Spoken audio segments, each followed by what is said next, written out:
Hey everybody, it is me coming with part 2 of my 2-month update video. If you guys watched the first part earlier that I uploaded earlier today, you will know that I got soaking wet in the rain. Posted in that video my hair soaking wet, and I told you guys that I would be coming back on just to see how it ended up, because of course I wasn't able to braid and band, and when I say soaking wet, it was soaking wet. I was soaking wet. So I keep looking off, y'all, because I'm in the parking lot of Walmart waiting on my daughter to get off, and I know people are probably looking at me crazy, but anyway, this is what happened. Looks kind of a mess, if you ask me. So I've talked about the frizz. Well, it's really frizzy, really frizzy. I didn't try to tie it down. I didn't braid it while it was wet. Maybe I should have. I just let it air dry. It was partially almost dry by the time I got home anyway, but I guess I could have braided it down or something. But yeah, this is the result of soaking wet hair without being braided and banded at the ends. So with that being said, I don't know if I'm gonna shampoo it or not. If you followed me on my very first video that I when I got my micro locks, I told y'all that I was having issues with my hair and scalp, and I had actually went to a dermatologist before getting my micro locks, and I didn't know if this was something that I should do given how bad my dandruff and my scalp was at the time. But I went ahead and I did it, and do y'all know, like, the first month I had very little itching, and all I really did, well, I still use the shampoo that the dermatologist prescribed on my scalp, and then I used the Neutrogena shampoo for seborrheic dermatitis and for my hair part. And after the first month, like, my hair does not itch at all. So I wanted to kind of stretch it out past 2 weeks between my shampoos, but since it got rainwater, I don't know if I should go ahead and shampoo it or not this week. We'll see. Maybe I'll stretch it out to next week, so that'll be 3 weeks between shampoos. And yeah, I think that's a good idea.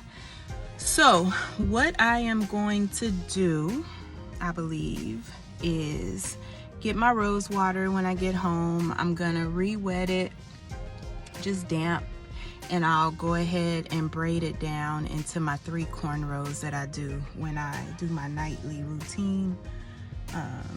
Hadn't been braiding down either recently. I had been just going to bed, like, tying it up into a high ponytail, bringing it all into a high ponytail, and then tying it with my satin scarf. Like, I'd wrap my ends, secure my ends down into the ponytail, and then just tie it all down with my satin scarf. That's what I had been doing, but today I will be doing my 3 cornrows because my hair isn't as soft as it was. Like, super frizzy. It feels thick, and it has like a, I don't know what texture. It's just not its normal, what it normally feels like.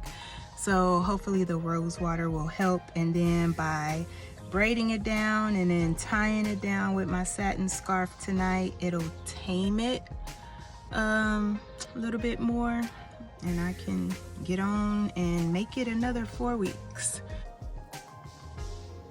So this is the rose water that I use on my hair. I bought it off of Amazon. It was really inexpensive, and it really works well for my hair. The first of the 3rd section is where I normally part my hair on the side. That's the smallest section, and I just grab it and take it, cornrow it all the way to the back, being sure that once I get to the ends, I get a rubber band, I fold over the leftover hair that's left out and just kind of tie it down.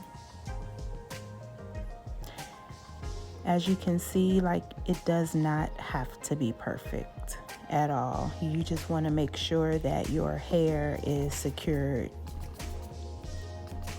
when you're about to tie it down. My second section comes all the way from the other side of the part, just because this is how I like my hair to lay. And so I take it across and down the side. Again, does not have to be perfect. I'm not making sure I have even sections. I'm just grabbing and braiding all the way down as far as I can get. I don't like to braid all the way to the end because it's sometimes hard to take a loose, and I want to make sure that I'm not unraveling my lock when I'm taking it a loose. So I just leave loose hair at the end and just kind of band it with the rubber band. Here you'll see that I actually get a piece stuck, and I'm not even going to worry about it. It was too tightly braided to take it out, so I just left it loose like it was. Then I'm braiding that last section. Whatever hair is left to go straight back. Band it with the rubber band. And then I'm going to take the 3 braids, as you'll see in a minute, and I'm just going to put it in a loose little ball in the back, just so I don't have my braids hanging out of my tie. When I get ready to tie it down, I don't want it hanging out. And that is it. So again, like, subscribe, comment, ask questions. If you're just starting out, we can all learn together. If you have suggestions, if you've been through the 2-month mark already, leave me some suggestions. I am open. And I apologize, y'all, if I haven't been looking at the camera, because I'm looking at myself, and I just realized that when I look at myself, it probably looks like I'm looking down instead of looking at the top of my phone. So anyway, like, subscribe, comment, and I will see you guys soon.